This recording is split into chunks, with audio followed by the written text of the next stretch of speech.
Welcome, everybody. Your Excellency, Honourable Minister, distinguished guests, ladies and gentlemen, it's my distinct privilege to welcome you to the 5th Dubai Diamond Conference. My name is Martin Leake, and I'm going to be the MC and moderator today. And I'm delighted to say that we are joined by a number of very special guests, including His Excellency Abdul Mohammed Al Bastiri, the Secretary General of the Executive Council of Dubai,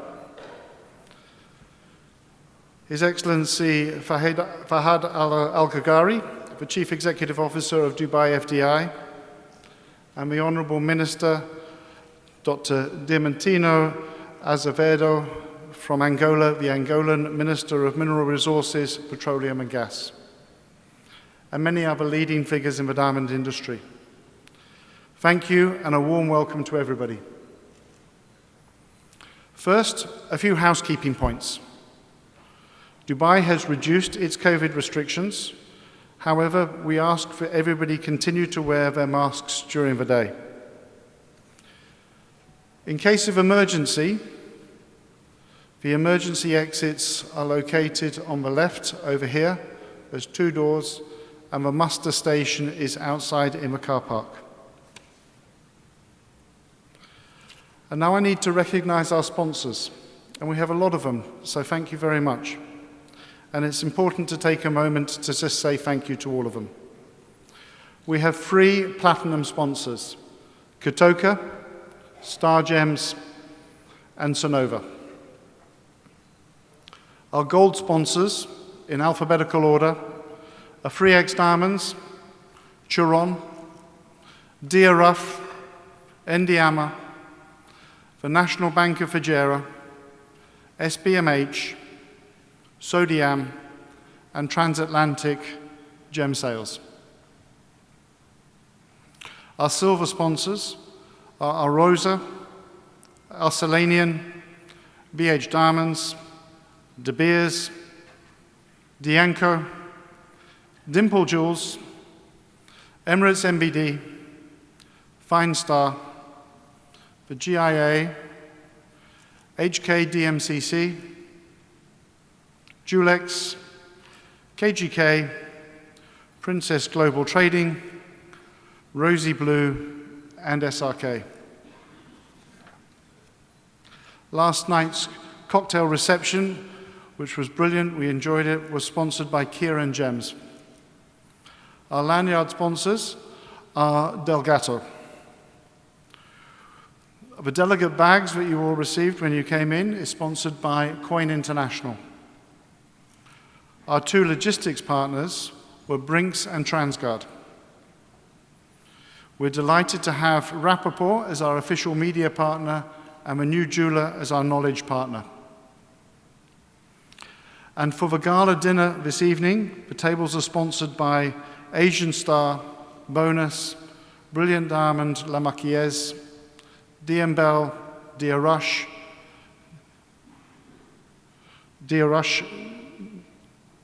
Demexon, JG EPC, Kapu Gems, Laxmi Diamonds, Lumex, Optima Diamonds, Paste Gems, Panis & Shah, and the Source Diamonds.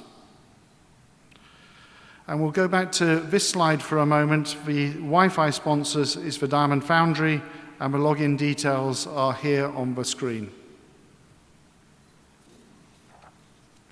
Ladies and gentlemen, can you please join me for a very warm round of applause for all our sponsors?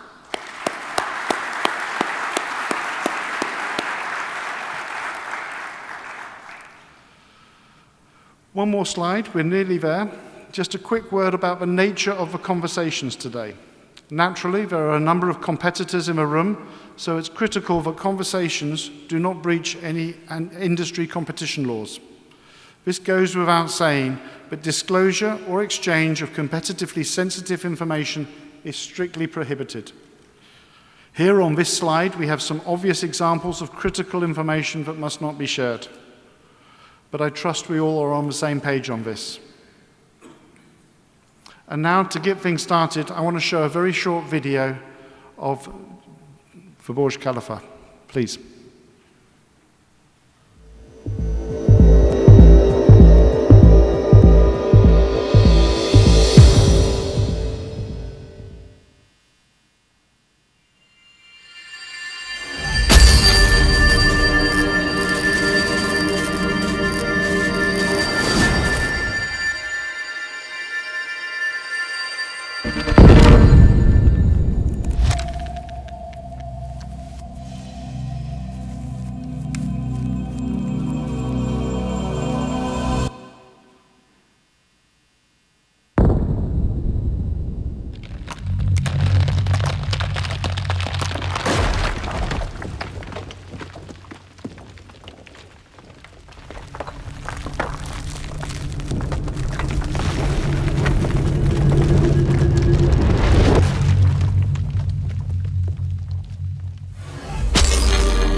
Fantastic.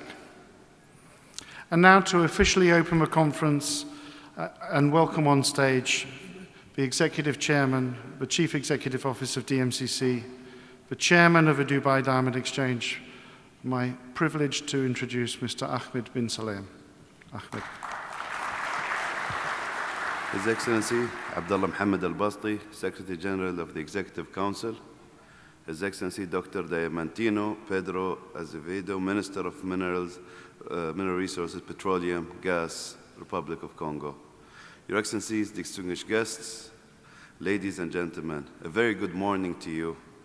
It is my honor and pleasure to welcome you all to Dubai, the new capital of the diamond trade.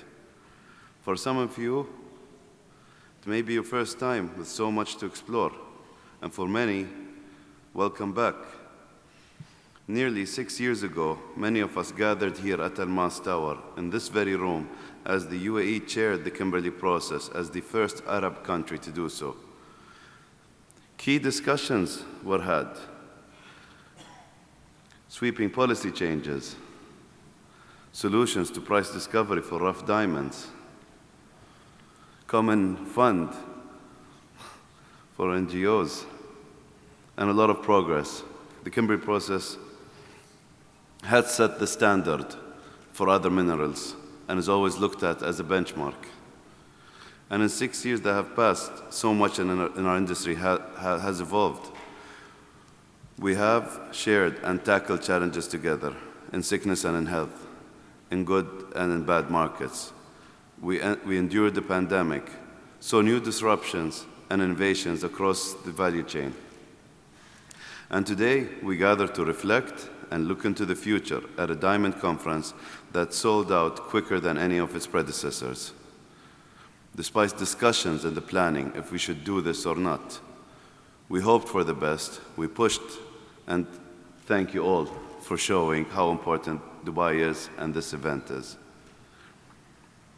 I'm going to go a bit off script. There has been developments in the last 3 years. Direct flight from Surat to the UAE, the first international flight out of Surat, and they picked United Arab Emirates. Thank you.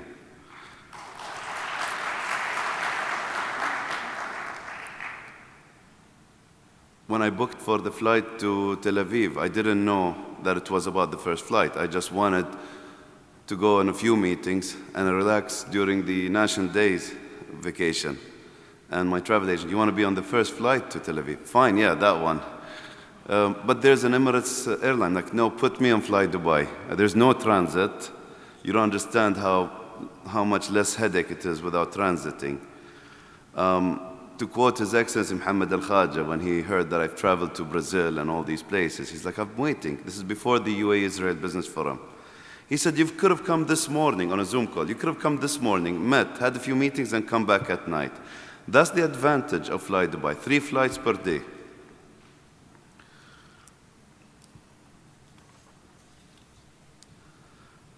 There are many things that excite me about this visit. There are a lot of, I don't want to say first, but a lot is happening. The main one, I think if you follow me on social media, you used to see me make coffee more than anything else. But you'll probably see me going to the expo more than anything else. And I cannot take my coffee pot with me to the expo, which is why, I have to take my Bunsen burner and everything else. I'm going to stop here for a second. If you have not been to the expo, it's your duty to go there and visit your pavilion. Don't make the mistake I did in 2015, thinking it's 6 months, I'll always have time. As soon as I had time, I missed the Expo of Milan by 1 day. I've been to the Belgian one a few times. I'm not supposed to say this, but Jean-Claude Van Damme is in Dubai. I'm going to make sure he visits Belgium. He won't find, what's the name, Tintin. He'll find the Smurfs and everything else over there with some good Belgian fries on the top. But there are some other exciting ones. There are lessons to learn.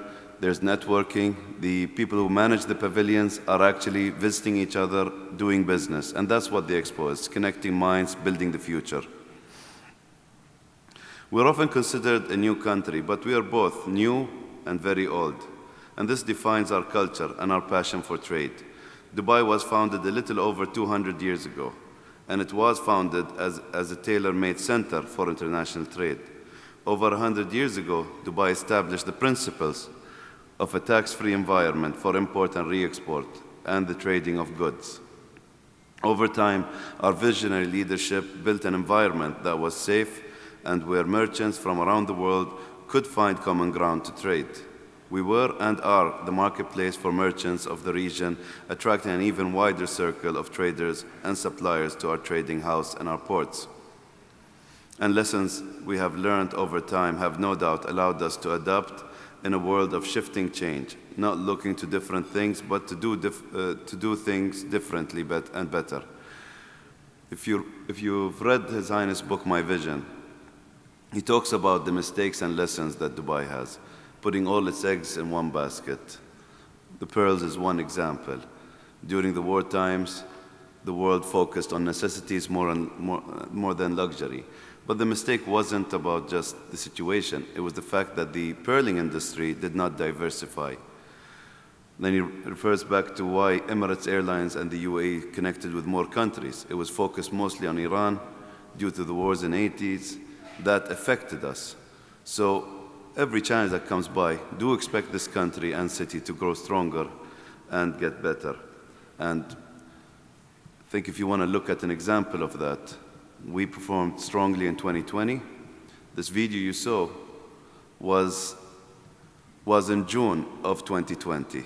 during the second Eid. The first Eid was a video of the gold coins, UAE gold bullion coins on Burj Khalifa.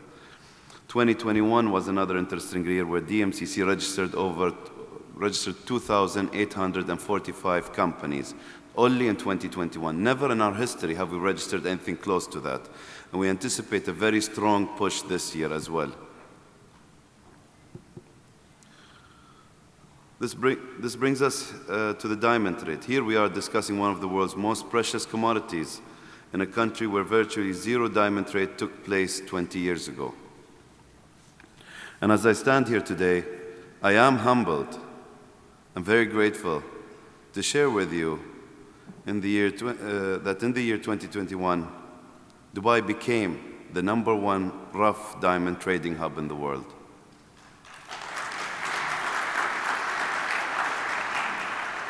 With $22.8 billion in trade last year, we're continuing to grow thanks to the trust and support received from many of you here today. This is a key milestone for the country and the industry as a whole. This did not happen on its own. It took hard work and determination, and it certainly did not just happen because of Dmcc. We accomplished this together, and I'm especially proud of our Kimberley process team, who set the standard high and processed so many shipments and kept operating throughout the pandemic. I'd like to also add the KP team of the UAE are the only ISO-certified KP office as of now. Taking a step back for a minute, it is clear that we're witnessing a geopolitical shift away from traditional centers and towards continental Africa, Surat, and of course Dubai. And if you look back behind you and think of the conferences back in the 90s and early 2000s, you do notice a very diversified crowd here, and that will continue. That includes more women in the crowd, not just origins. However, with this transition of leadership comes the requirement of greater responsibility. Discussing the future of diamonds is about economics and development, and in many cases, basic human survival. For many, diamonds are not a discretionary luxury. They are fundamental trade. They feed populations. It is our collective responsibility to ensure the stability and security of those parts of our economy that rely upon us to preserve and develop year by year. And I want to assure you all that Dubai takes this responsibility very seriously and will continue to champion the highest ethical standards in order to drive the global industry. As a whole, as a world-leading trading hub, we recognize the need to focus on the producing nations. We need to remember why we exist. And in doing so, I'm pleased to share that 10% of Dubai Diamond Exchange-related revenue is given to Resolve's Diamond Development and Peace Diamond Initiative, the funding that goes towards supporting the responsible sourcing of artisanal mined diamonds. As one of our most diversified diamond conferences to date, I'm pleased to welcome so many stakeholders from Africa, India, and Israel here today, not to mention His Excellency Peter from Belgium. Thank you. I hope you're each able to network and discuss the issues that are relevant to our market and make new contacts that will define what you do next. As an industry, we need to detect and confront the implications of change, to take account of the realities and how we adapt. And we are here to listen to the experts. How did diamonds perform so well during the pandemic? How has consumers' behavior changed and how will it evolve? And how will technology and automation impact the industry? Having grown to become the rough diamond capital of the world, we understand the importance of listening to the market, adapting, and taking action. And it's through this same method we will continue to work towards becoming the capital for polished diamond as well, and it doesn't stop there. Having created the right environment that has allowed diamond trade to thrive, it is our intention to work with and grow other industries verticals such as colored gemstones, that includes emeralds and other stones, and lab-grown diamonds, the latter of which I look forward to hearing more about during the course of the day. Goes without saying, this will be a very busy week, a week that I will personally enjoy, and I hope you enjoy what you do as well. One I'm particularly looking forward to is the JGT Dubai, a great example of COVID cooperation between Informa Markets and the Italian Exhibition Group. As of the two industries' leading organizers, I am certain it will grow into one of the world's premier jewelry shows. I'd also like to extend a warm welcome to the Angolan delegation and highlight their investment forum, which takes place tomorrow. I am aware it clashes with the JGT Dubai. However, for those with a focus on Angola, I suggest you make the time and attend. As an extension of almost 2 years of open formal cooperations between our nations, I also like to highlight the official opening of the Israel Diamond Exchange office in Almas Tower. And I'd like to thank some of the folks who are here that worked hard in making this happen at a time where we couldn't meet face to face. I was somewhere in the Mediterranean, online, with a background filter, talking to Yoram and doing the agreement virtually. What was virtual is the reality today.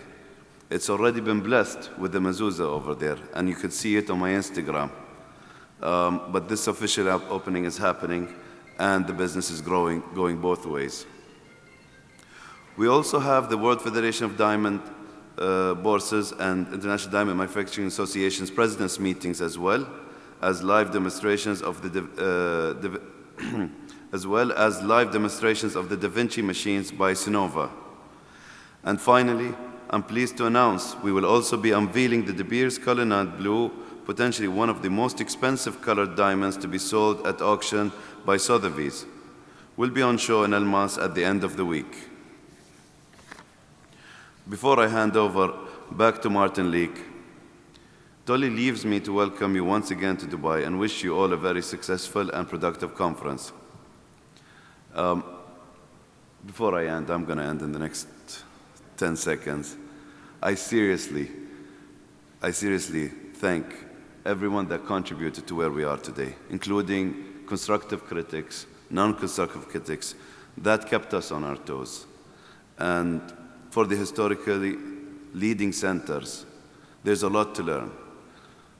I was mentioning to His Excellency Peter, the Belgian ambassador to the UAE, Peter Klaus, that today I have more reasons to go to Belgium, not just diamonds, not just the shows, not just the amazing museums, especially in Brussels, but also for cacao and coffee. There are strategic connections. DP World is in Antwerp. And similarly, we have relationships in your very happy neighbor, Holland. And expect this relationship to grow, because our success is also Belgian success, and vice versa. So expect more growth coming up, because the responsibility of this industry is not to Dubai only responsibility. It's a global industry responsibility, and we are all connected here. It's a different world going forward. So make the most out of it, and don't hold back from telling us what we could have done better, because that's what brought us here today. So thank you very much, and I wish you all the best.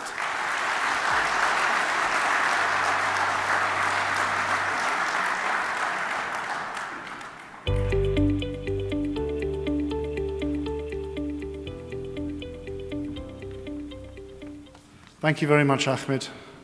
And congratulations again on Dubai becoming the world diamond capital. An amazing story. And also, I'm very proud that we give 10% of the DDE revenue to the artisanal miners through the Resolve Diamond Development Initiative and Peace Diamond Initiative. And I look forward to the challenge of building both the colored gemstone business and the lab-grown business. So challenge accepted. And now, before our next speaker, I'm just going to show a short video by one of our platinum sponsors, Katoka. Katoka, located on the east of Angola, 1,000 kilometers from Luanda, Katoka was established in 1993 as an effort of the government of Angola and its Russian and Brazilian partners. Katoka laid the foundations of its operations in 1995 with the arrival of the first team in the site where the mine was planted. Production geology and rock massive dismantling are key activities at exploitation like ours. With the end of sterile fibril material, and mainly due to the need of uncovering the ore to assure its extraction at a rhythmic pace, nice dismantling using explosives became one of the main challenges of production specialists who focused in the continuous improvement of the process and the innovation technological fit. From 1997 until now, it is remarkable the technical and technological evolution of Katoka mine. Small trucks gave place to those of 40, 100, and now 136 tons. Small-sized digging machines and loaders gave way to giants like this. The optimization of the mining operations is assured by the Wenco, a system that allows the integral and real-time management of the entire fleet of production equipment, improving the utilization and technical status of this resource. A brand new treatment central was inaugurated in 2005, increasing processing to 10 million tons per year, as well as the recovery of about 6.5 million carats per year. Pulp transportation and pumping have also seen other developments. It works in schools, universities, and has a program about environmental education on Lunda Sul Radio. We are Katoka, a great place to work for and to grow with.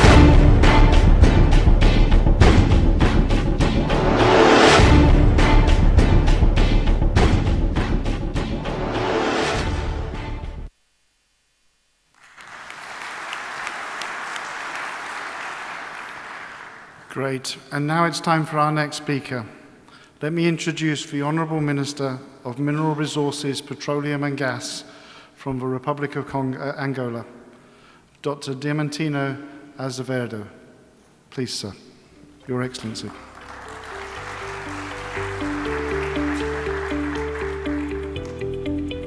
Good morning.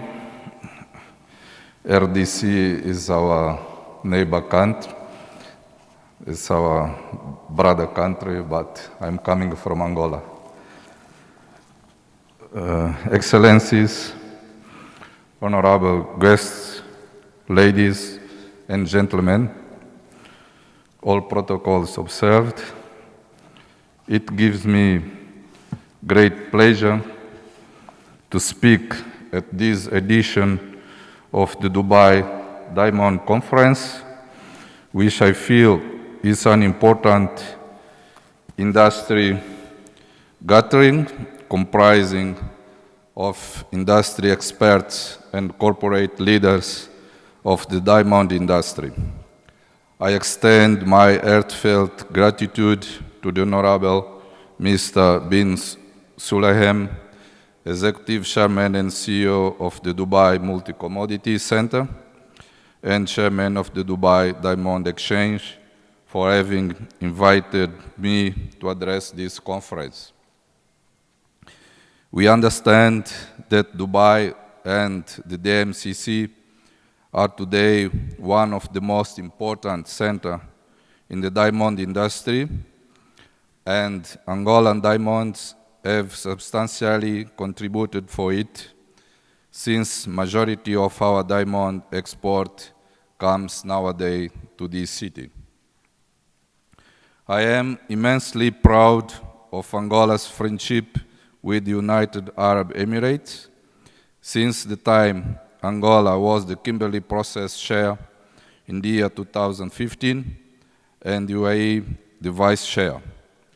Our collaboration and bilateral relations have entered a new phase with the introduction of joint policies and cooperation in broader areas of intervention and common interest. Excellencies, ladies and gentlemen, Angola has an extraordinary, appreciable and most diversified mineral resources potential in the African region and in the world. In this regard, Angola's buried treasures, while investors see long-term potential in the country's mining sector. Thus, a key part of the Angola economic strategy is to refocus on the country's mining potential. Diamond remains the most significant mineral among mining operations in our country. Most of the diamond mines are found in primary deposits and some in alluvial diamonds. Recognized as the world's first large diamond producer and the third on the African continent by volume, Angola is positioning itself as a world leader in diamond extraction, processing, and production. Indiama, a state-owned strategic company, is the leading player in the Angolan diamond industry, focusing its activities on its corporate purpose, namely diamond mineral exploration, mining, ensuring the Angolan production. Sodiam is also a state-owned company responsible for controlling and supervising the purchase, sale, and single channel for export of the Angolan diamond mining output and allocates the country's rough gemstones for the local manufacturing. In the near future, its role will be updated in order to operate and supervise under the new governing model of the mining sector approved by our President in May 2020. The Angolan government is bullish on diamonds. In 2021, Angola's diamond production amounted to 8.7 million carats. We still continue to create technological and human conditions to live with the COVID-19 pandemic and not allow it to condition the diamond production plan. Thus, the country expects to produce 10 million carats of diamonds in 2022. Our President, His Excellency João Lourenço, came on an official visit to EAA in December last year as part of the new paradigm of economic diplomacy with which my country wishes to attract foreign direct investment. Foreign direct investment is one of the cornerstones of the Angolan economy, and the government has been pushing FDI by opening the economy for trade with business-friendly policies.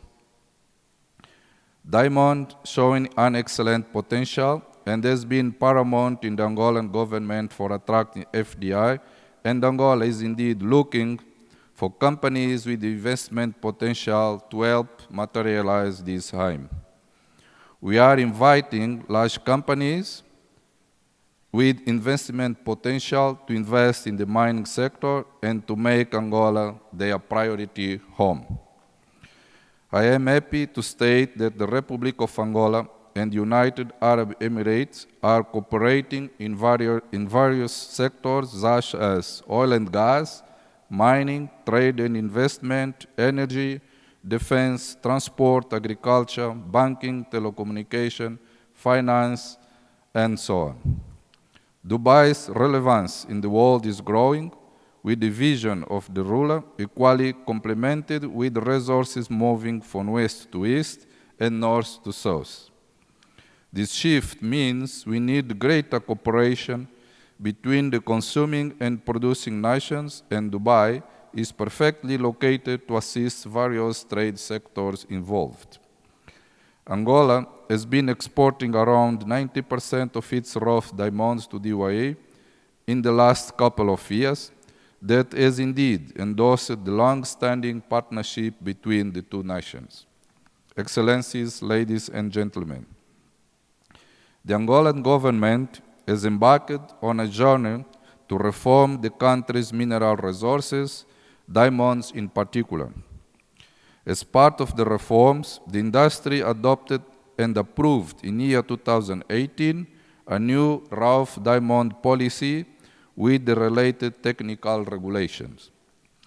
The implementation of the new policy aimed at ending the government's monopoly in the diamond sector, giving way to large-scale benefits and improvisations in the business environment of the Angolan diamond mining sector.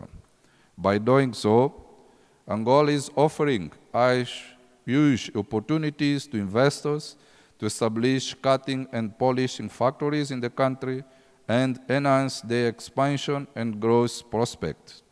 I am certain that we can help those companies interested to invest in our country. Ladies and gentlemen, as you may all know, Angola has officially launched its prestigious Saurimo Diamond Development Hub, a comprehensive project that unites the country's entire diamond value chain. Inaugurated in August last year by the President of the Republic of Angola, the hub marks a historical moment and is an important step in the country's quest to become a global diamond producer and to benefit also from job creation and added value which will be brought by beneficiation. The Saurimo Development Hub aims to significantly enhance the country's diamond production capacity, enabling the processing and polishing of resources in addition to rough diamond exports. The Saurimo Hub integrates all diamond industry actors, including both public and private sector players, under one development, and is accelerating production, stimulating overall industry growth. In addition to the Saurimo Diamond Hub, country's existing 3 cutting factories and 1 training institute for diamond valuation, cutting and polishing. Another 3 cutting factories are included in development, significantly increasing domestic capacity. With an industrial area that comprises factories, processing facilities, and multi-sector offices, the hub is committed to increase cutting capacity, enhancing the country's diamond value chain. In order to promote and know more about the Saurimo Diamond Hub, the Ministry of Mineral Resources, Petroleum and Gas of Angola has organized an important forum entitled the Investment Forum for the Diamond Development Hub of Saurimo, Dubai 2022. Tomorrow, from 9 to 12:30 at Bonington Towers, just adjacent to Almas Towers. This forum will be presenting all details about business opportunities in the Saurimo Diamond Hub and is aimed at attracting investment from potential companies to establish cutting and polishing factories in Angola. The forum will also present several opportunities and benefits in setting up cutting and polishing factories in Angola. Given your role in the global diamond sector, I understand you may well need to have all information on how to gain access to business opportunities in the Saurimo Diamond Hub as you review your performance and strategic priorities for the coming years. I do hope that the forum will be useful to you. You are invited to participate and get in touch for that with our representatives here and the new Juveler International Media team who know about the forum. Excellencies, ladies and gentlemen, it also gives me added pleasure to inform you that it is also in this context that the Republic of Angola has decided to establish the Angola Diamond Exchange. In this regard, the main objective of the Angola Diamond Bourse is to provide a neutral platform that will channelize a regular flow of diamonds under one roof that will be supported by world-class infrastructure and security systems. In this regard, SODIAM will also be responsive for assuring the operation and supervision of all transactions within the Angolan Diamond Bourse. Despite the COVID-19 crisis, the bourse will be established and opened this year within the Ndiama DBS building in Luanda, the capital city of Angola. I personally request distinguished guests in this room to be prepared for the opening of the Angola Diamond Exchange as we look forward to welcoming you in Luanda. The dates will be announced in due time. Angola is still promoting diamond-related projects, such as the Saurimo Diamond Hub, as well the upcoming Angola Diamond Bourses, including new mines, that will be open soon. On behalf of the government of Angola and of the Ministry of Mineral Resources, Petroleum and Gas, I look forward to a much stronger friendship between the Republic of Angola and the United Arab Emirates, especially in mining and the diamond trade. Once again, I thank you most sincerely for allowing me to speak in this coveted Dubai Diamond Conference and take the opportunity to wish the Dmcc, the Dubai Diamond Exchange, greater growth and development for the sake of the diamond industry. All the very best. Thank you for all kind attention.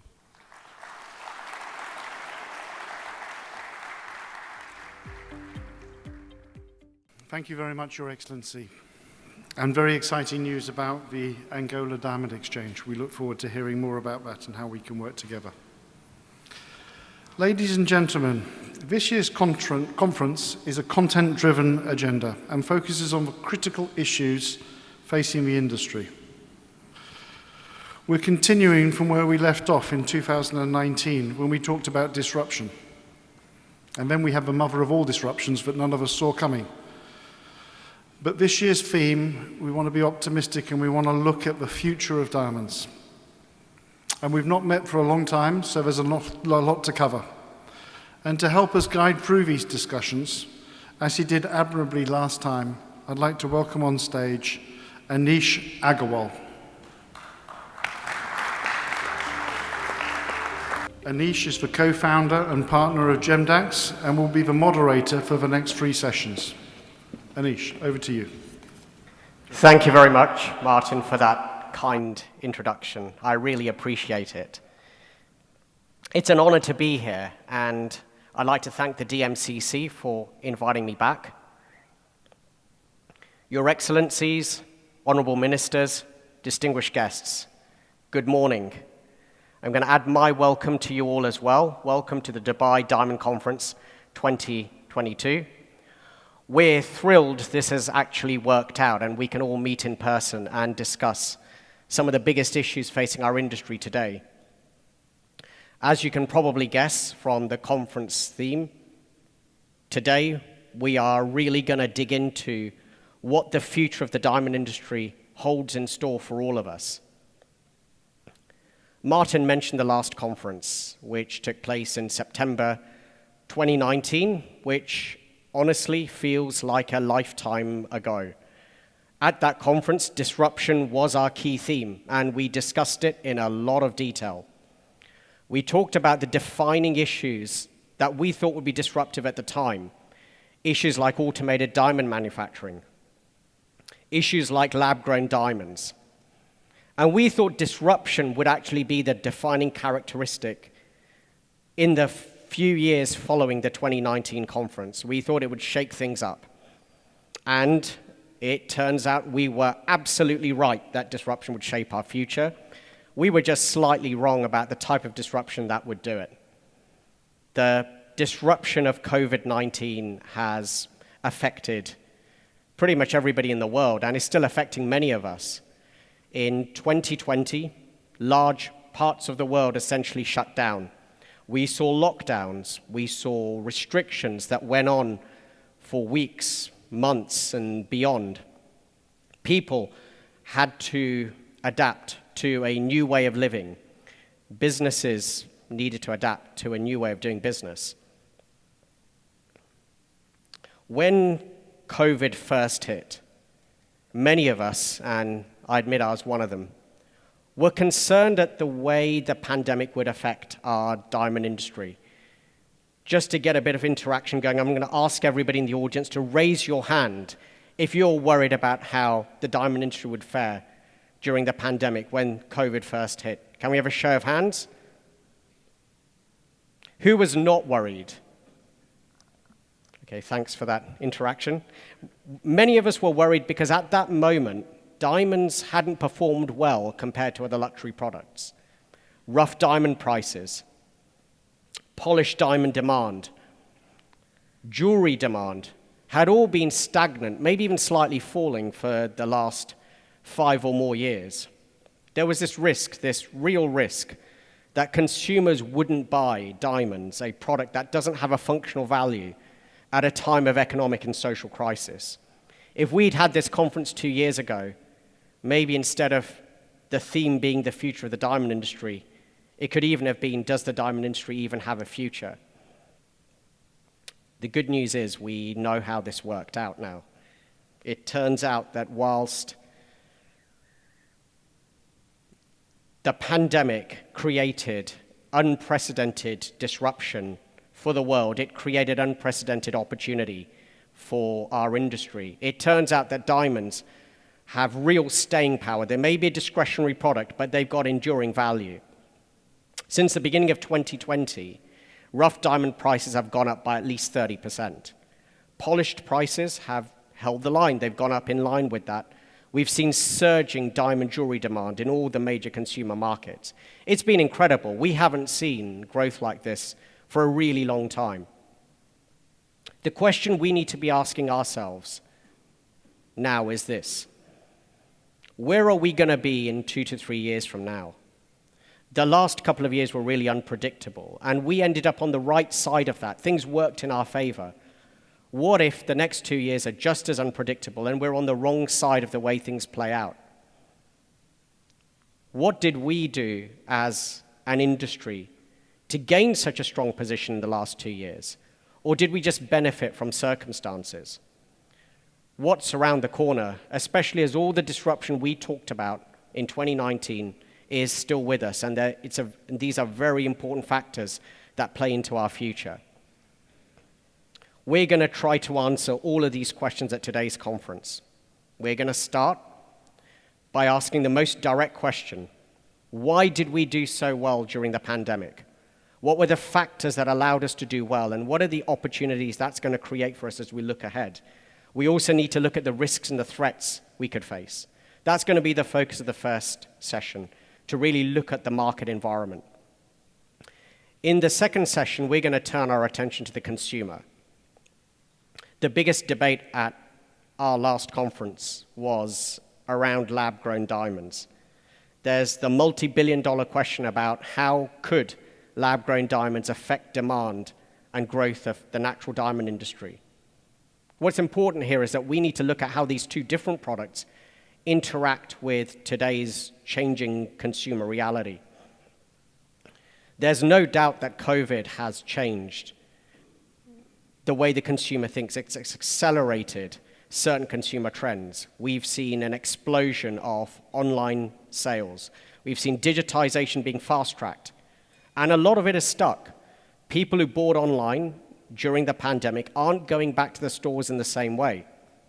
Some of us used to think that diamond jewelry had to be sold in a store. It had to be sold in a physical environment. We now know that definitely isn't true.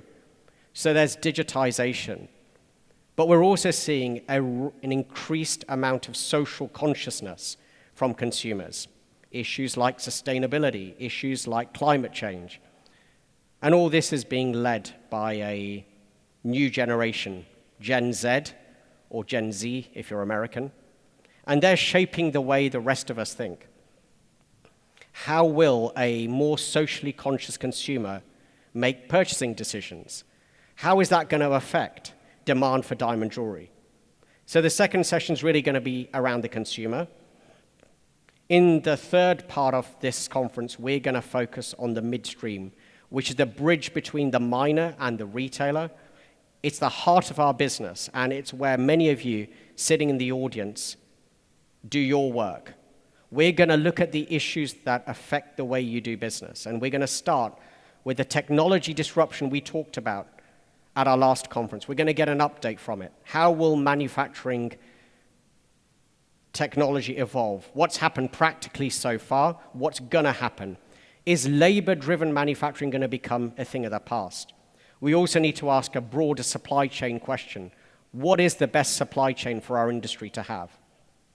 And after that, in the very last session of our conference, we're going to talk to the trade bodies who represent many of you here, get their views on how the diamond industry is going to evolve, and we're going to get their views as to what they think's in store for us and their reactions to what's been said so far. As the chairman of the Dmcc, Hamid bin Sulayman, said just now, this conference is different from others because of its emphasis on dialogue. Because it's only through discussion and debate and challenging industry leaders can you get a better sense of what's going on and gain the insights you need for your own businesses. And that conversation doesn't have to stop today. It doesn't have to stop at today's conference. It can continue in your own offices. This is really important to do at a time when there is a high amount of unpredictability, which is exactly what we're facing now. So let's dive into the first session, what happened in the last 2 years and what's in store in the next 2. I think, just as a short introduction here, it's easy to forget where we're sitting now, that 2019 was a really difficult year. Before the pandemic, things had been difficult for a while. And when the pandemic hit, things got a lot worse. We saw a collapse in the rough diamond market. We saw a dramatic fall in rough trading volumes. Major miners like Alrosa, De Beers, and others stopped selling rough. I guess they didn't want to sell into a market that didn't exist. But in the end, rough diamond supply fell more than polished demand. And this created a sense of shortage. It created a market recovery. Polished demand was strong because consumers kept buying diamond jewelry. With lockdowns and other restrictions, they couldn't sell, they couldn't spend money on experiences, they couldn't go to restaurants, they couldn't go on a plane and to a hotel. And a lot of this spend got diverted into personal goods, and the diamond jewelry industry benefited greatly. All this spend was propped up and supported by all the government relief packages that we saw at that time. The trouble with a lot of these factors is they seem temporary and out of our control. What happens when the COVID situation unwinds? What happens when you can spend money on eating out and going to restaurants and going on holiday, jumping on planes, like many of you here have done? What happens when government relief packages start to cool off, like they're doing now? What happens when we have a more difficult economic environment and higher inflation? Could we end up in a 2019 situation with lower prices and lower demand? On the other hand, we've had a once-in-a-generation bull market in diamonds. It's been amazing. Have we created enough momentum to see us through the next couple of years? Have we created new opportunities? Has the consumer fallen in love with diamonds again? Here to answer all of these questions is an individual who showed a great deal of leadership as a person and through the organization he leads. It's my pleasure to introduce on stage Bruce Cleaver, CEO of De Beers.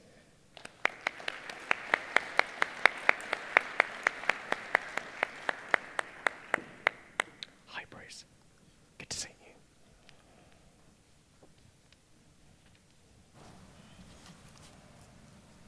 Bruce, welcome. Good to see you. Great to be here.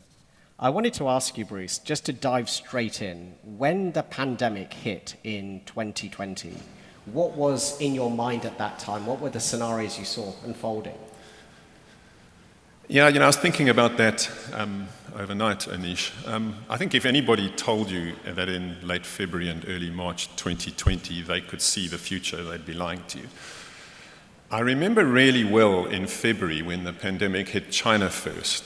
And, although 2019 had been a difficult year, as you say, things had been recovering. We had quite a good season, actually. And I remember us all thinking, well, is this going to be like SARS or MERS, and it'll kind of go away at some point?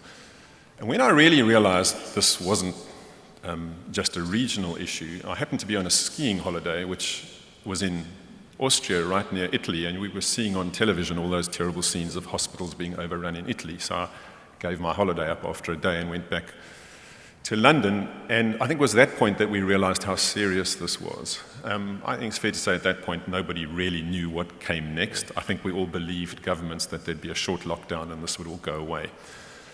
And so, we all set about all of us trying to manage with this. I think the first thing we, of course, did was look after our people. So we shouldn't forget, there were no testing in those days. There were no vaccinations in those days. So we spent a lot of time designing the best safety protocols we could for all our people across the world. We employed 25,000 odd people. Mines are very different to the midstream, is very different to the retail world. And we did all of that. So our primary purpose, of course, was to look after our people, first, second, and third, always. But, you know, as the week turned into a month, and suddenly the realization dawned on all of us that actually this wasn't going to go away in a week or two, we all had to start thinking of it differently. And I guess in many respects, it went on longer than we thought, and it's gone on shorter than we thought, because the last few months have been very different to the first few months. But like all of us, I mean, if anybody says they knew the answer to that question, the answer is we didn't. We had to deal with this as we saw it. Now, the funny thing is all these large corporates like De Beers spend a lot of time designing risk registers, and we spend hours poring over them, and what would we do if this happens and that happens? And of course, no one had a pandemic on their risk register. So I guess the lesson is, and I guess the point of today is that you've got to be ready for things that you can't anticipate, not just things that you can anticipate. And the good news, of course, is that industry and De Beers has come through it much better than you might have thought. But at the beginning, it was a scary time for all of us. Thanks a lot, Bruce. And De Beers, as I think everybody knows in the audience, is primarily a seller of rough diamonds. And you adopted a policy of not selling many rough diamonds at all in that early part of the pandemic. I think it's true to say that De Beers had record low sales for a period. What was your thinking at the time? Why did you do that? You know, it was a very difficult time. We try very hard, and I know sometimes we do better than others, but we try very hard to sell rough into what we see polished demand going to be. And by polished demand, I really mean ultimately diamond jewelry demand, because that's ultimately what this amazing product we all love turns into. So our first thought was, if there is no demand at the retail end in particular, and then of course India shut down, but if there's no demand, we must be really careful not to sell into no demand. And we forget, you know, retail stores physically did close down in China in Q1 and in the US in Q2. And so it was a very difficult decision for us. You know, we shut mines. People may not understand, but it is not a trivial exercise to shut a mine. A mine is a very large, very complex supply chain. It can take weeks to shut a mine down safely, and it can take weeks to start it up again safely. So those are not decisions we made lightly. In some cases, we shut them for safety reasons only. Some of the remote sites we operate, you know, where people are together for 300 people for a 2-week shift. If you get one case there, the whole mine's going to get infected. So we shut our Canadian mine. We shut the mines in Botswana for a while because we couldn't ensure that our people were safe. So actually the first thing that drove us was the safety of our people. One thing we did very well in this crisis, and very different to the crisis in 2008, is our balance sheet was in much better shape. So it allowed us not to make sales that there wasn't really underlying demand for. So we were very focused on, let's wait and see what happens. I always thought, and I know everyone in the room always thought, that demand would recover and that consumers would not go off the category. And as we know, anything but has happened. So no one knew when that would happen, but I always thought we would get back into better times. I had tremendously supportive shareholders who were comfortable with us not selling, but it was a scary time for us. You know, in the second quarter of 2020, we would normally sell $1.3 to $1.4 billion of rough, and we sold $50 million. That's 3%. That Bruce, kept me awake at night. What do you think would have happened had you just tried to sell more diamonds at the prevailing market price at that time?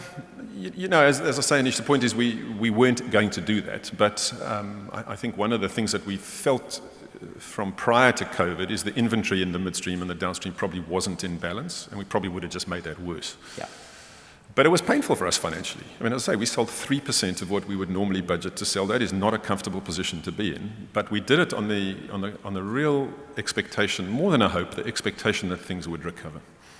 When did you start seeing the first signs that things wouldn't be as bad as maybe some of us expected around the pandemic? What were the indicators? I think in Q3 of 2020, and then moving into Q4 of 2020, virtually every month after the middle of the year, so virtually every month, I guess starting July, August, September, things got better. We started to slowly sell more rough. And I think by the end of the third quarter, it was absolutely clear that consumer demand was bouncing back much quicker than we might have hoped, and I'm sure we'll discuss the reasons for that. But it did become really apparent that in the second half of 2020, consumer demand was better, bouncing back better and quicker than we'd expected. Yeah, no, that was very strong indeed. And do you think that there's anything that you would have done differently now with the benefit of hindsight if we looked back? I mean, there are always lots of things we would have done differently. I think if I take a step back and look at where we are and where the industry is, broadly what we did I think was right, and broadly what we did I think was supportive. We tried very hard in the second half of 2020, because we couldn't do this physically, to keep engaging with our customers, to talk more to people, to kind of be out there, although it was virtually, talking to people with a message that the industry would recover. I think we did that well. I think we worked together well. Many small decisions, I guess, we could have questioned. I think directionally, I'm sure we did the right thing. I think the thing for me as a personal regret is it took, for reasons that are not by any means have anything to do with anyone in the room, it took far longer than it should have to get vaccinations into Southern Africa. And we had a terrible time in 2021 losing people. We made big contributions, as you probably know, to vaccinations. But I think if I look back, one thing I think the world could have done better is distributed vaccinations more evenly. I think that would have got us out of this quicker. No, and for a company that prides itself on safety, I can see why that would have been such an important issue, and perhaps we'll come back to that later. What I want to ask is that we've obviously done well as an industry during COVID. What were the factors, Bruce? Yeah, a lot of factors, I would say, Anish, and I'm sure we all have different views on them. I think some we were responsible for, and I think some, as you said in your introduction, we shouldn't pretend we were. I mean, some there were macro factors that I think played together in a very strong way for us. I think, first of all, of course, the amount of quite good for us. I think that's another issue. I think the fact that, as you said earlier, that people were locked down, savings increased remarkably amongst affluent people. I think things like that. I think luxury travel, which I think has got a long way to go to recover to its pre-pandemic levels, less of that I think was helpful. I think in the midstream, the financing situation is in far better shape than it was, and I think and that's a credit to the midstream, and I think, another thing that I think for me changed rapidly was online. We've always wondered over the years how much will be done online. Some of these products are too valuable to be sold online. Well, I think that's all changed. And I think the industry did tremendously well there. And I think, but for that, we might not have been in as good shape. So I think a considerable number of different factors. I think the marketing was successful. I think people in times of economic and health crises think about things that matter to them. Relationships matter. And we've seen the diamond jewelry industry do better over the last 2 years than even the luxury industry. That's very telling to me. People are not just buying diamonds because they're things. They're buying them because they fulfill a tremendous emotional need. So I think there's a whole myriad of factors. I don't think it's possible to say any one of them, Anish. I think another one is supply. I think, as I mentioned earlier, I think inventory was more out of balance at the end of 2019 and is much more in balance now. Now that's broadly good for all of us. I mean, who knows where the world will go. But so I think if you ask me in the round, there are a number of factors, and I don't think any one particular factor is the outlier, but I think those in the mix are the reason why we had such a good time. But fundamentally, what we should be celebrating, I think, is there was really strong consumer demand, and it goes to show the point we've always believed. People really love the category, and they love the product. And so I think the industry has got a positive future ahead of us if we can just build on that. I mean, I think I want to just pick up on one point, which I think is key, which is that diamond jewelry, we all know, did well. I think we estimate diamond jewelry demand went up 20-25% since the pandemic. Other people might have different numbers, and that's fine. That's the order of magnitude. Swiss watches went up 30-31%. According to Bain, the luxury category went up by 29%. And do you feel we did as well as we're making out when we compare ourselves to other luxury categories? Yeah, it's an interesting question. I mean, stats and damn lies, I suppose. But I think you should also look at this comparing 21 to 2019, not just 21 to 2020, because I think 21 to 2020 is very artificial. Yeah. Our data would suggest that in the period 2019 to 2021, diamond jewelry did better than all other forms of luxury over that 2-year period. And I think it's more comparable to look back at what was a more normal year, which is 2019, opposed to 2020. So unquestionably, all those categories did really well, and consumer demand in all those categories was strong. To me, the good news is there's a tremendous resurgence in interest in diamond jewelry, and that's great for all of us. Thanks, Bruce. I want to just drill down into some of the issues around which products did well.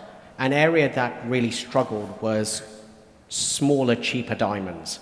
And they've had the biggest increase during this pandemic period. Why do you think that is? It's an interesting question. I mean, when we at De Beers look at product segments, we think that certainly historically over time, different segments have performed differently, but mostly it reverts to the mean over time. And that's because the big diamond consuming markets, particularly the US, actually consume everything. I think one of the issues in the smalls was that there was more of an oversupply of smalls than anything else. Over coming into the end of 2019, I think we'll know Argyle, for example, came to the end of its life, and that was expected and planned. And in a sense, I think one of the things that has changed is people now really do believe that the kind of supply issues on the smalls are more realistic than they used to be. So this fear of oversupply of the smalls is, I think, starting to recede. So I think that's one of the reasons. But as I say, I mean, our evidence would suggest that over time, all categories do sell out, but they don't sell out at the same rate. So it's important not to get too concerned in year one, because often in year 2 and 3, you'll see a reversion to the mean. And at the other end of the spectrum, Bruce, large stones and special stones did very well as well. A question from a different angle here. Did you get the feeling that people started to view diamonds of that type as a safe haven investment, as an asset class? I think at the very high end, there is a little bit more of that. I don't think there's nearly as much of that as there is in the kind of art industry, for example, but I think there's no question that there is more of that. I also think one of the other things that I feel quite strongly about is changing is brands are more and more important to people. And another of the trends coming out of COVID, I suppose, is that people are much more interested in the good that the brands do, and purpose-led brands are going to be very important in the future. I suppose that's easier to do in the larger goods than the smaller goods. I think it's equally important in the smaller goods, but I think in a sense there's a little bit of that in it as well. Brands are important, and on the other hand, and people please correct me if I've got this completely wrong, but there aren't that many diamond brands, dedicated diamond brands out there. So if consumers really want brands, where do diamonds fit in? Well, I think probably there's more brands out there than you think. I think there will always be a place for branded goods, and there'll always be a place for generic goods. It feels to us, and I think the luxury industry would support this, that more and more people are turning to brands, and a brand is a proxy for trust, really. So, if you're buying a brand that you know and love, and its social values are the same as yours, it's a natural place to go. So I don't think it means there's not a future for the non-branded world. I think there's a future for both. But I do think over time people are going to pay bigger premiums for brands than for generic goods. And I think that's something we should all think about. And there are lots of powerful tools out there for us. Absolutely, absolutely. De Beers is a retailer as well. And you've got your own stores, and you have many other contact points with consumers as well. Are there any insights you can share as to what the consumer psychology changed, how it changed during the pandemic? Yeah, I do think that, De Beers is very focused on building a purpose-led brand, but I think that you do see more of that than you used to before the pandemic. It's obviously more of an issue in America, and it's obviously more of an issue with younger consumers. But I don't see why that trend won't continue, and I don't see that trend is unique to the diamond industry. You see it in all industries. You see it in the automotive industry, for example. And people think more and more about provenance. They think more and more about what good the diamonds might have done in the world, and they think more and more about, do these diamonds, have they done some good in a community in which I can support when I buy them? So I do think that has accelerated. I think there's no question we'd all agree that ESG has become a bigger issue than it was, and it should be. It's the right question. The future of the planet is in our hands, So we see far more people asking us far more detailed questions on our sustainability credentials. We have a great story to tell. The work we do with communities, the work we do advancing equal opportunity, the work we do with ethical standards, and the work we do with our communities are things we do because they're the right thing to do, but also because I think that's what consumers want more and more. And I know everyone in the room does this kind of thing in their businesses. It's something I think we should all encourage. We shouldn't be afraid of. No, that's a very useful bit of input, and we're definitely going to be talking about the consumers a great deal in the second panel, and maybe we're going to pick up on some themes and issues there. But let's turn to the future. What do you think the next 2 to 3 years have in store for us as a sector? Well, I think partly the answer to that is in our hands, and of course, partly we are dependent on various macro things going on. I feel very strongly that medium to long term, we will continue to see long-term sustainable growth in the natural diamond industry. I see no reason not to think that, and I think coming out of COVID, in fact, I'm even more convinced than I was before. So I think if we continue to evolve as an industry, and as you know, we as De Beers have been talking about this for a lot, and we continue to do the good stuff that the industry's been doing,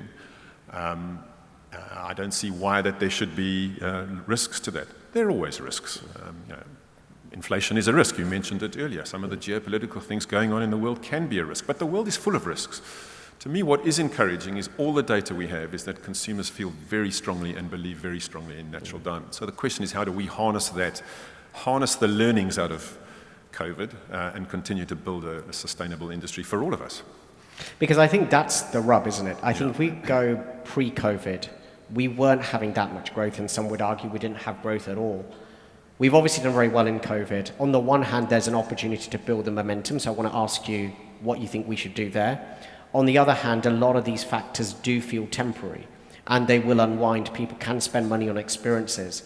So where do you think we will land, given those two different things going on? Well, I don't think we could assume that we're going to continue to have the levels of growth we've had in the last 18 months. That's a bit of a V-shaped recovery, quicker than we thought, higher than we expected it to be at this point, and that's all good, but I think it would be unrealistic to expect the growth to continue at those rates, and I think that's fine. I think for us, it's about how do we continue to build long-term sustainable demand, not short-term sustainable demand. I think things like the change in people's online buying behavior is extraordinary. I mean, I know people in the room are investing heavily in it. I think we've all got to do more there. I think there's a very different future for us if we do that cleverly. I think these ESG things I've been talking about are important. I think we have an ability to reposition this product much more as a purpose-led product. And I think that will play into millennials and Generation Z, as you call them, in the future. So I think if we can carry on building into that, there is no reason we shouldn't continue to see good growth. And of course, as you say, things like luxury travel will come back, and other competitive sets will also turn up, and we'll have to deal with them. But we've been in this industry a long time, and we've had many challenges along the way, and we've always been able to come out in a positive way, working together. I think we worked really well together as an industry in COVID, even though we couldn't get together, and I think that's an important learning for us as well, talking to each other, sharing experiences, and not losing the kind of good that came out of dealing with a very difficult period. I think many people in the midstream do, I think, believe, and I think I'm speaking for a lot of us here, believe that De Beers did take a very collaborative approach during the pandemic, and I think it was appreciated by many people. I just want to dig in a bit deeper. Bruce, if you can be a bit more specific, what do you think are the opportunities and the risks in the next 2 to 3 years? So not really looking at the longer term, we'll come on to that in a moment, but as we unwind out of COVID.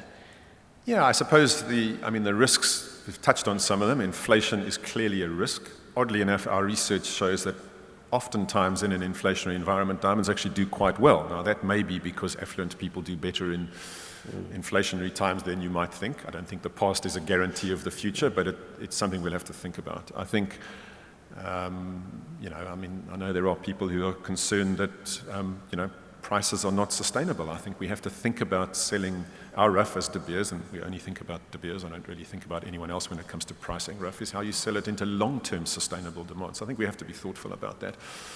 Lab grown, you mentioned, it's clearly still an issue, and there'll be a debate on it later. I think that is an issue still. I think there are trends that are encouraging for the natural diamond industry.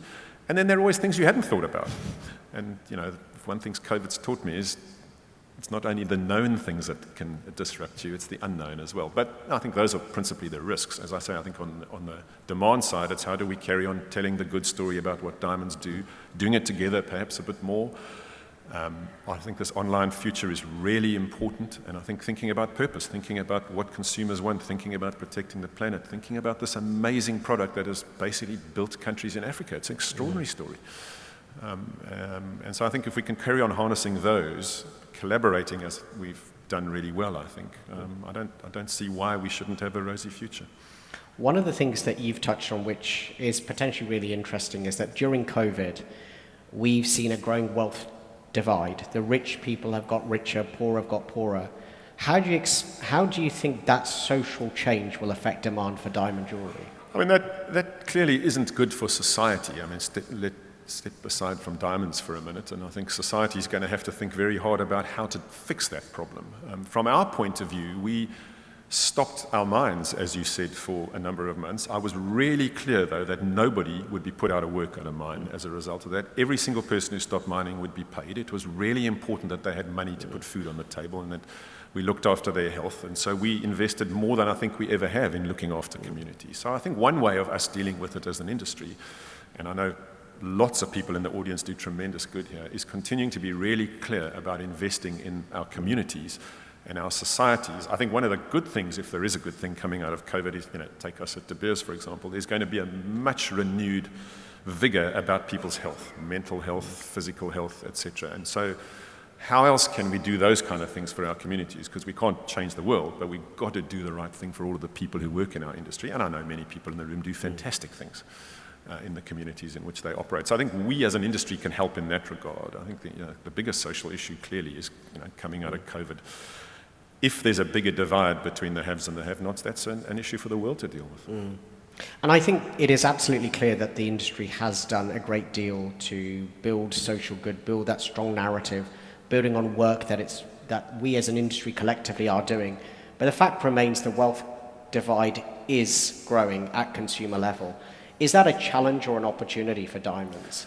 I suppose a bit of both. If you think about the growth opportunities, I guess the biggest growth opportunity for all of us still remains China. And so, some of the predictions, you talk about Bain, some of their predictions about how big the Chinese market can get, that's very much about people entering the middle class. And so I think from a growth point of view, it is important, apart from a societal point of view, that continues to happen. I think in America, interestingly, our data is heavy users are even more heavy users. And so these are, generally speaking, affluent people who have bought sometimes 8 or 9 different pieces. So I suppose we've got a nice balance in the diamond industry, but it's obviously important for all of us. And there are many other countries I can talk about which could become big diamond buyers if people enter the middle class. So I think it is something for us all to think about, but it's obviously, I think governments are going to have to tackle. Let's look at the 2 countries you've mentioned. So you talked about China. Some people speculate there's a common prosperity policy that will be implemented. There'll be a move away from conspicuous consumption.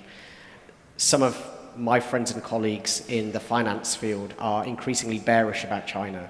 How do you feel? Why are you so optimistic about China? Look, I think there's some evidence that China has slowed down a bit in the last few months, and you know that when their approach to COVID is kind of to lock cities down, and I think in the run-up to the Winter Olympics, there was probably a bit of that going on. So there's some evidence that China's a bit slower than it might have been.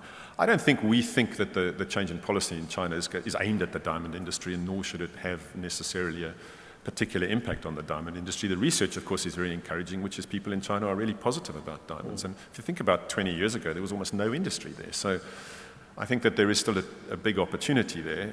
I think, as I said before, you get short-term ups and downs, but generally the trajectory is tremendous and the consumer research is very positive. How much more do you think China can grow? You see numbers of China being as big as a $100 billion market. I don't know. What I do know is every time I look at China, there are more stores being opened in tier 3 and 4 cities, and I think there's a long way to go there before that's saturated. I think we've all got to think differently about how you drive even more demand in China, because it is such a growth market. But it's a nice position for an industry to be in, I think, to have a very established market in America, which has been amazing over the last 2 years, and also a really big potential growing market in China and outside of China, and many other countries in the developing world that ultimately can become very big diamond consumers. So I'm not sure. I know a lot of industries that have a kind of a foot in both camps.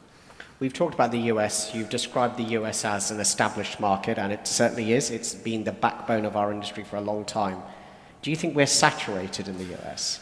When I look at the data, I'm continually surprised by how good the US is and how strong it is. And I think my short answer to that is no. If you look at the biggest category of growth in the US, it's female self-purchase, and that continues to grow very strongly. And there's absolutely no reason to think that is anything close to saturation point. In the more short term, some of the data I see is 2019, I think 6 out of every 1,000 people got married. It went down to 4 in 2020. It went back to about 6 in 2021, and the predictions are it'll be even more in 2022. So, that's maybe more of a short-term trend, but I think you'll see a bounce back in bridal as well. But really, I think the growth part of the US industry is female self-purchase and heavy users. I don't think we're anything close to saturation there, no.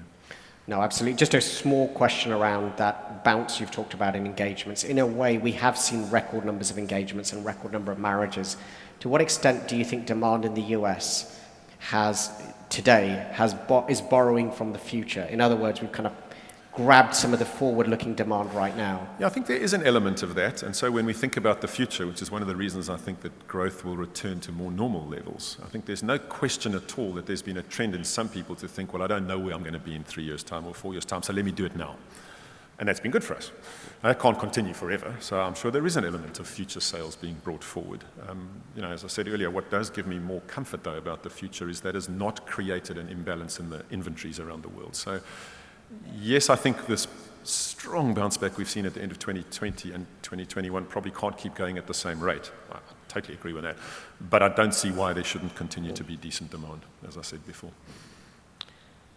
I think we have to just change tact and take a topic that I think a lot of people are interested in the room, which is the current market situation. So many of you have been following the current market, saw a situation where rough diamond prices were going up a couple of % a day at times in the last couple of weeks. Just to get a bit of audience input here, can you raise your hand if you are worried about where the current rough market is today? Nobody? Is anyone not worried about where the rough market is today?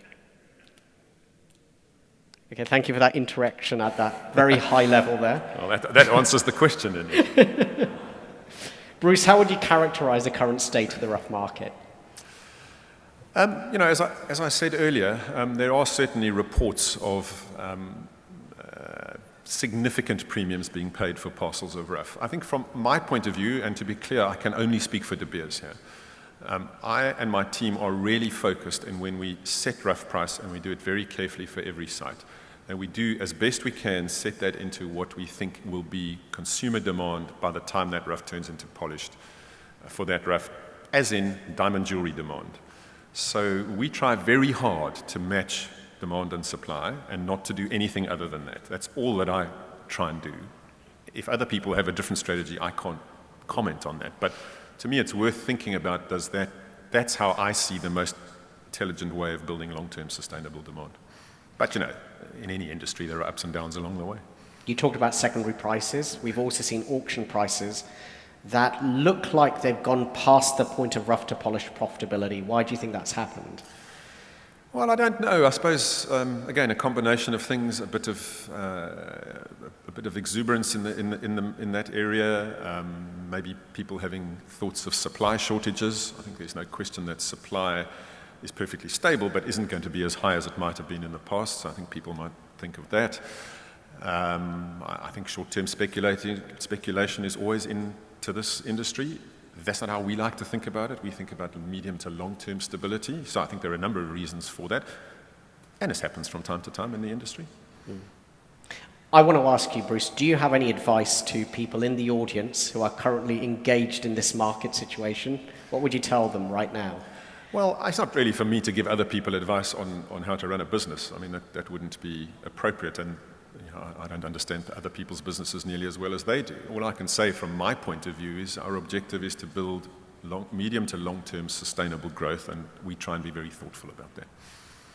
Let's look a little bit longer term where you are very optimistic. So there's potentially a bit of a bumpy road as we unwind in the next year, 18 months, 2 years. Long term, you are very confident. Let's consider the economic outlook. We saw inflation go up to 7.5%. It's the highest in 40 years in the US. How do you think this rising cost of living could impact diamond jewelry demand? Well, as I said earlier, the data we have would suggest that in the past, more often than not, it's been less problematic than you might think. And you can't for sure rely on that. I suppose that's one point. Second point is how long it will last. Most economists still seem to think this is going to be a short-term issue.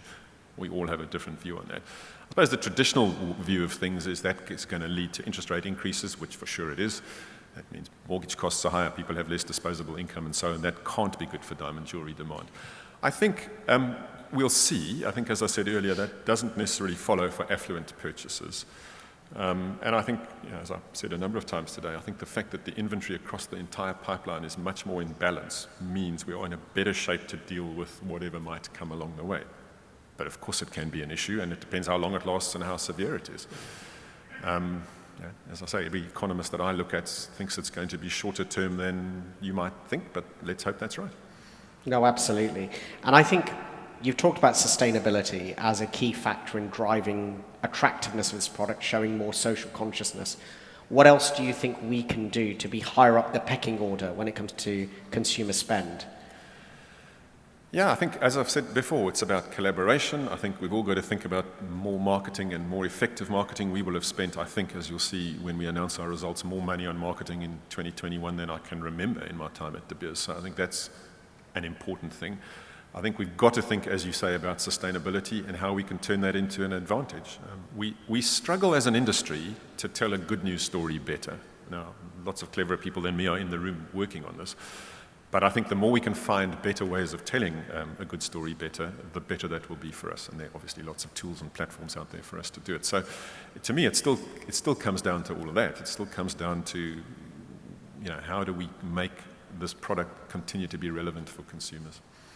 You talked about, during the early stages of COVID, having a few sleepless nights. When it comes to our industry today, what keeps you up at night? What's the thing you're most worried about? If you're looking for sleepless nights, it's not an industry to work in, I suppose. Look, I still think, as I say, long-term to medium-term, we're in good shape. Obviously, inflation worries me. Obviously, the geopolitical issues in the world worry me. We'll see how those play out, and let's hope that they don't play out in a way that affects the industry. So I think from a short-term point of view, those things do keep me awake. I have to say the most obvious thing that keeps me awake every day of my life is safety. The most important thing for all of us, certainly for De Beers, but I know everyone in this room, is that everyone who works for us is safe and healthy. The pandemic hasn't been great at all from that point of view, and I think we've all got a bit more to do to make sure our people remain healthy going forward. That still is my biggest worry. Outside the mining area, where you've obviously put a tremendous amount of resource and thought and leadership in safety, what do you think the rest of the supply chain could do to align themselves with some of the good work you've been doing? So I see a lot of our customers doing amazing work, and I really am very pleased to see that, and they should all be congratulated. But it all comes down to what people are trying to do. How do we look after our people better? How do we look after our communities better? How do we look after the environment better? So I think our sustainability goals are probably no different to anybody else's. We have these tools at our advantage. We have increasing wealth disparity. What are we going to do to try and help about it? So I think it's the same kind of topics. Climate change is a really big issue for us, for retailers, obviously, and increasingly for consumers. I know everyone in the room is working really hard at that. We've got to double our efforts again. I think it's back to this purpose point, isn't it? If we can show our consumers that we are genuinely going to help fix the climate issues in the world, that's very powerful for us. So I think all those things that people are working on probably need more work, but I think the topics are pretty clear as to what we need to do. What about lab-grown diamonds, Bruce? That's one of the other potential risks on the horizon. What's your view on that? Yeah, I mean, I continue to have the view, and certainly De Beers does, that medium to long term, lab-grown diamonds will be what we always thought they would be and what we thought they would be when we launched Lightbox, which is a perfectly legitimate, prosperous category, but not really a category that competes head-on with the diamond industry. And I think, or the natural diamond industry, and I think broadly the data I see would support that. Now, we always said at the beginning of this process that as people got better at producing lab-grown diamonds, there would be more of them and the cost would come down. And that, I think, has proved to be true. And I think we see predictions of even more production over the coming years. I think that will only mean that there will be, firstly, more of them, so they won't be at all rare. And secondly, the cost of production will keep coming down. We've seen dramatic falls in the prices of lab-grown at wholesale, I mean, really dramatic, and actually even online. A bit more mixed at retail, and I know there'll be another discussion on that. But broadly, I don't really see the category as any different to what we did when we launched Lightbox. And as I say, perfectly profitable, prosperous category, but more in the fashion end of things than in the luxury end of things. And I think that's a really important topic that we do need to cover next in the next panel, which is, can lab-grown diamonds even be luxury if they're cheap? But the thing that potentially worries many of us here is that there could be a risk that some consumers buy lab-grown diamonds instead of natural diamonds. So, for example, the Knot magazine, we're not saying that this is true, they reported that 1 in 4 bridal stones or rings are now using lab-grown. What's your reaction to this sort of potential substitution risk that we could face? Look, of course it's a risk, and it continues to be a risk for the natural business, and we shouldn't pretend otherwise. I think the question more and more, though, is going to be even how many of those are cannibalizing sales as the category sort of settles into something that's not luxury. So, as I see it, if they settle into 2 different categories, there'll be lots of sales of lab-grown, but they won't necessarily be cannibalizing the natural. Of course, there's some cannibalization going on now, no question. And I think it's down to the natural industry to work even harder in telling the good story of what natural diamonds do. Natural diamonds do things that nothing else can do. Those are stories we've got to tell. For every person that we employ on a mine, they support another 8 people. When you look at the supply chains on the mine, they're all local people, local businesses. We support an enormous amount of people through the mining industry. Lab-grown can't do that. And so it's more about how do we keep telling the story, and how do we keep giving consumers what we think they want, which is clear transparency as to the choices they're going to make.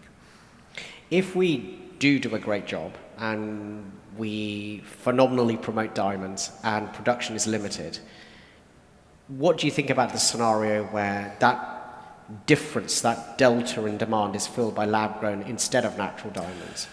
Yeah, I get asked that question from time to time. I think if you take a step back and look at global supply of natural diamonds, we always said it was going to peak around 2018 or 19, probably has. But there is no evidence, based on everything I know about our production capability and the publicly available information about everybody else's, that that's going to fall off a cliff. I think that should continue at roughly the same levels as we have now for many years. So, that's a good thing. Stable production, but not necessarily overproduction. So I don't really see a scenario, because I still think ultimately diamonds will grow roughly in accordance with GDP, maybe a bit more if we do our jobs a bit better, where there's such a big gap that something has to fill it. I think we're a long way away from that. I think there's been a lot of good material here. One of the things that, to change topic just for a few minutes as we close this session, is that one of the things that you did personally and through the organization you work together with is show leadership in our industry. What does leadership mean for you? And what were the learnings for yourself during a time like this? I think about that quite a lot. I think the way I look at this is leadership's about being authentic. It's about having a clear message and being authentic about it. We tried very hard in a time when everyone was worried about what's going to happen tomorrow, to get a message out to people that the category remains a powerful category. People like the product. There's no reason to think they won't go, and better times will come. I think in difficult times, leaders have to take on more of a personal role. You've got to be seen more, you've got to be talking more, and you've, of course, got to be calm and stable and positive in these times. I think everybody in the room did that, and I think that's a tremendous testament. But I think at times of crisis, leaders have got to stand up even more and be counted. And if there's one thing I've learned in my role, it's about being authentic. If you're not authentic, nobody believes you. If you are authentic, it's amazing what you can do. I'd like to thank Bruce for this discussion. At least from my perspective, it's been very valuable. Bruce, I'd like to give you a round of applause. Thank you very much for your insights. Do you want me to go down there for the video? I'm going to invite Martin Leek to come back on the stage, because I believe he's got some news from Alrosa. But Bruce, I think you and I can. Okay. Thank you very much, Anish, and thank you very much, Bruce. Really very, very insightful. For those of you who are very observant, you'll have noticed that fireside chat was with 2 people, not 3 people, and that's because Mr. Sergei Ivanov, unfortunately, at the last minute could not travel. So he did have the opportunity to make a very short video, a very quick video, which we will show you now, because he wanted to send his best messages to everybody who is here. So we're just going to play a very short video from Sergei, and then we'll break for coffee. Dear colleagues and friends, the past 2 years of COVID-19 pandemic brought unprecedented shifts not only to the world in general, but also to the global diamond industry. Today, we can take stock of the challenges we had and look into the future of our industry. The pandemic, in many ways, has brought us all back to humanity. When exposed to global crisis, human life and well-being turned out to be the most vulnerable and valuable. Unprecedented structural rifts and digital fatigue caused disruption to our lives, imposed tremendous pressure on every individual. This fact influenced our industry's response. We had to take steps to preserve the diamond's inherited values that are closely interlinked with human nature. The diamond industry has passed through 2 crises in a row, which made the current market situation unique. The first one was the local crisis of industry's overstocking in 1819. The one that followed was global, already triggered by the pandemic. Diamond jewelry demand crashed in early 2020 due to lockdowns. However, as soon as retail reopened, we saw steep recovery of sales. The jewelry market exceeded $90 billion, an all-time record. It was driven by pent-up demand, delayed but not cancelled marriages, stimulus money, and growth in savings. Recovery was supported by prudent and flexible approach of both miners and midstream. As a result, diamond industry became much more transparent, digitally savvy and effective. Today, the market enjoys robust demand for rough, facilitated by strong orders from retailers globally. However, the warming factor is a potential speculative bubble influencing the entire pipeline. It is important to follow the prudent approach, remembering past examples in our industry. Therefore, Alrosa will pursue the chosen path of flexibility with the expectation that restored supply will continue going directly into manufacturing. The pandemic also changed the way we govern the diamond supply chain. 2020 and 2021 saw major shifts in the work of key industry organizations. The scale of transition was quite impressive. To name but a few changes, the rebranding of the NDC with increased funding and the launch of new marketing campaign. A new consumer-focused brand identity of the RGC, continuous upgrade of standards, carving out leadership on the ESG agenda, the public launch of the renewed WDC system of warranties. On a separate note, the Kimberley process made significant progress during the Russian chairmanship. The adopted Frame 7 declaration was a big step forward in guiding the industry and the regulators on best practices in labor and human rights, environmental protection, development of local communities, and responsible diamond sourcing. On its own, Alrosa works to pave the way towards greater transparency and sustainable future. Our focus on the post-pandemic ESG narrative allowed us to achieve significant renewal of our management system to fit the future. We have established the Strategy and Sustainability Committee on the board level, developed a comprehensive sustainability strategy, confirmed our commitment to the UN SDGs. The pandemic also revealed the need of taking practical steps to underpin our ESG commitments. To date, in order to safeguard our employees and communities, Alrosa invested almost $15 million in various measures to fight COVID-19 at our operations, support hospitals and healthcare workers in Yakutia. We believe that our joint commitment to the ESG agenda will help address shifts in consumer expectations. Consumers want to know more about diamonds in their jewelry and about doing good with their purchase. This trend underpins the fact that diamond purchasing has become even more personal and intimate in the post-pandemic reality. We need to communicate our strong sustainability credentials and continue developing the tools for this. Traceability is an important element of the journey. Alrosa builds its own system based on new technologies, including a non-invasive laser nanomarking at the atomic level of the crystal lattice. We see that the recent pandemic-related challenges have sharpened the consumers' and retailers' focus on ethical sourcing and therefore react to this request by developing new tracing solutions. The bounce back of 2020 and strong recovery of 2021 offer us a unique opportunity to build on where we stand today and take further bold steps to secure the future we all want to see. The uniqueness of a diamond is a God-driven advantage. We need to preserve it in the world of virtual relationships, metaverses, crypto, tokens, and NFTs. This again brings us to the importance of focusing on humanity and the people we work for. our employees, our families, our communities, and customers. This narrative has only become stronger in the aftermath of the pandemic. Natural diamond is not about faceless turnover volumes and market share figures. It is about the individual's nature, most cherished intimate feelings, emotions you cannot synthesize or duplicate. The diamond is the unique reflection of the human spirit that cannot be broken. That is why Alrosa will always look in the future with optimism, as long as we have our focus in place. Thank you. Good, thank you very much. Ladies and gentlemen, I'm going to give you 20 minutes for a coffee break and a comfort break. Coffee can be served outside. There is even some specialty coffee from the Dubai Dmcc Coffee Centre. If I can get you all to be back in the room in 20 minutes, that would be great. And we look forward to the next panel, which will be about the retail demand.